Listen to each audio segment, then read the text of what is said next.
BB851, turn right heading 180. Order 14 Papa, turn right 245, report localizer established 27. The current situation at Emirates has been nothing short of confusing, especially given their most recent announcement only a few days ago that indicated they were suspending all passenger operations, as covered in an earlier, now removed video. Today, as mentioned, I'll be taking a look at their current situation, focusing on their plans to combat the outbreak of COVID-19, their finances, fleet, and more.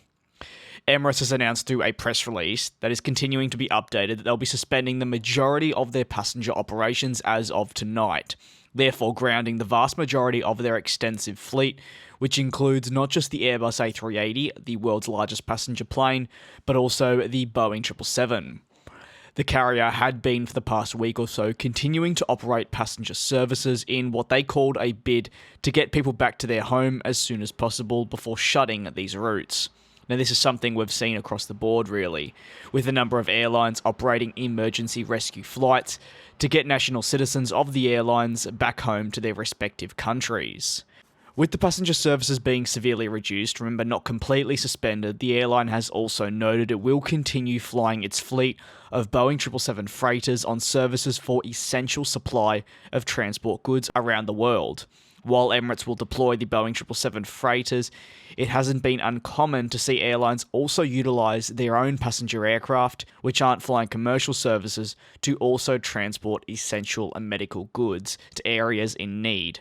The chairman and chief executive of the Emirates Group said, "The world has literally gone into quarantine due to the COVID-19 outbreak. This is an unprecedented crisis situation in terms of breadth and scale, geographically as well, from a health, social and economic standpoint. Until January 2020, the Emirates Group was doing well against our current financial year targets. But COVID-19 has brought all that to a sudden and painful halt over the past 6 weeks." Emirates flies the Airbus A380 and Boeing 777 as mentioned and has over 250 total aircraft flying when they are indeed all not parked up. However, thanks to planespotters.net fleet information area on Emirates, it highlights just how many have already been parked up. In addition, there's been countless videos shared across Twitter that I have indeed retweeted, highlighting the extent of the parking up of the Emirates fleet, which as we know, might not be quite like the 700 over at Delta or other airlines, but for the sheer size of the aircraft they operate, can most definitely be felt and seen, especially when you see a long line of, say, 50 Airbus A380s on the ground. As of Wednesday, the 25th of March, as per the Emirates press release, they will continue flying routes to the following countries: the UK, Switzerland, Hong Kong, Thailand, Malaysia, Philippines, Japan, Singapore, South Korea, Australia, South Africa, USA and Canada. However, it's important to recognise these could change at any given moment, especially given the rapid changes we've seen with border control, travel bans, and of course demand. Should demand drop off even further, Emirates could easily make the decision to pull specific services or all.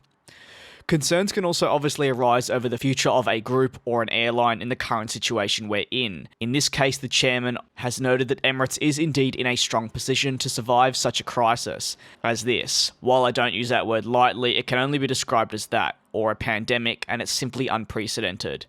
He commented saying Emirates Group has a strong balance sheet and substantial cash liquidity, and we can and will, with appropriate and timely action, survive through a prolonged period of reduced flight schedules, so that we are adequately prepared for the return to normality.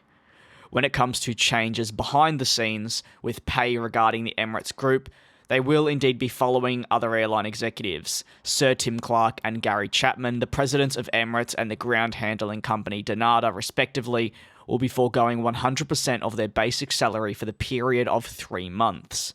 Meanwhile, the majority of the Emirates Group employees will also see a temporary reduction to their pay of around 25 to 50% in that range. Of course, the situation can always change at Emirates. However, as of now, as a major airline and more widely group in the aviation industry, this is their current status. Should they make the decision to suspend all passenger operations and not revert back within 2 hours, it'll be covered here on the channel. Until then, feel free to let me know your thoughts. Thanks again for all the support. It is greatly appreciated, and please, as always, and of course, how I keep saying and reiterating, do stay safe.